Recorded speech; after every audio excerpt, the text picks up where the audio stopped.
رسالت، اور جب رسول صلی اللہ علیہ وآلہ وسلم مکے کی سرزمین پر مبعوث پر رسالت ہوئے تو اس وقت آقا صلی اللہ علیہ وآلہ وسلم نے جو پروردگار عالم کی مدد سے اور اپنی رسالت کے ذریعے مکے کی سرزمین پر جو انقلاب برپا کیا، یقیناً وہ ایسا انقلاب تھا کہ جس کی نظیر تاریخ عالم پیش کرنے سے قاصر ہے۔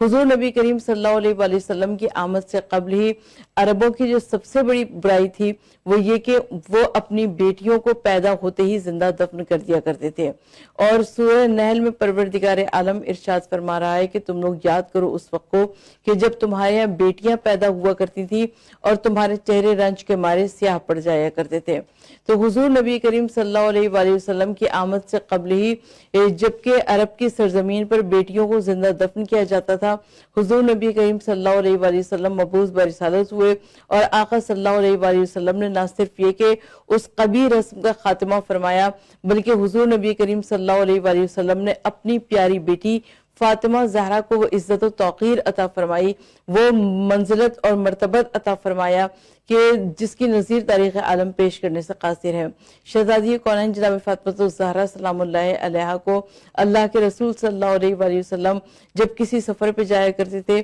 تو سب سے آخر میں جناب فاطمہ الزہرا کے گھر پہ آیا کرتے تھے، اور جب کسی سفر سے واپس آیا کرتے تو سب سے پہلے جناب فاطمہ الزہرا کے گھر پر آیا کرتے تھے، اور آقا صلی اللہ علیہ وآلہ وسلم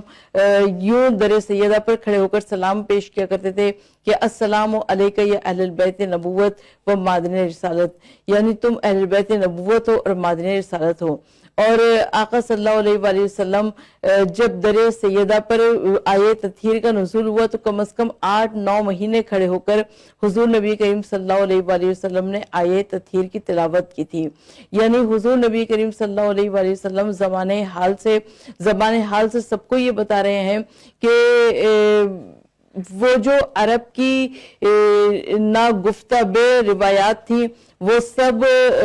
وقت کے ساتھ دم توڑ چکی ہیں، اور حضور نبی کریم صلی اللہ علیہ وآلہ وسلم جب مکے کی سرزمین پر مبعوث برسالت ہوئے تو آقا صلی اللہ علیہ وآلہ وسلم نے ایسی شاندار روایات کا اجرا کیا کہ جس کی نظیر تاریخ عالم پیش کرنے سے قاصر ہے۔ حضور نبی کریم صلی اللہ علیہ وآلہ وسلم